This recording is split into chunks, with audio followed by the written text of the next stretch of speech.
ಕವಿ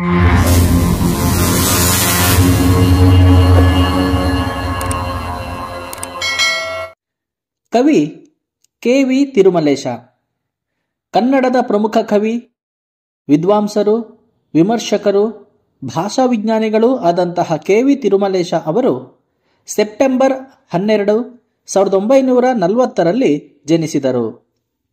ಇವರ ಸ್ಥಳ ಕೇರಳದ ಕಾಸರಗೋಡು ಜಿಲ್ಲೆಯ ಕಾರಡ್ಕ ಗ್ರಾಮ. ಇವರ ಕೃತಿಗಳು ಮುಖವಾಡಗಳು, ವಠಾರ, ಮುಖಾಮುಖಿ, ಅಕ್ಷಯ, ಕಳ್ಳಿಗಿಡ, ಆರೋಪ, ನಮ್ಮ ಕನ್ನಡ ಇತ್ಯಾದಿ.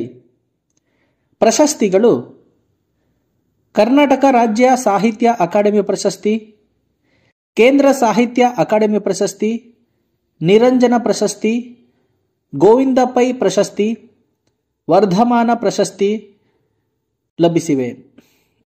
ಇವರು ಜನವರಿ 30, 2023ರಲ್ಲಿ ನಿಧನರಾದರು.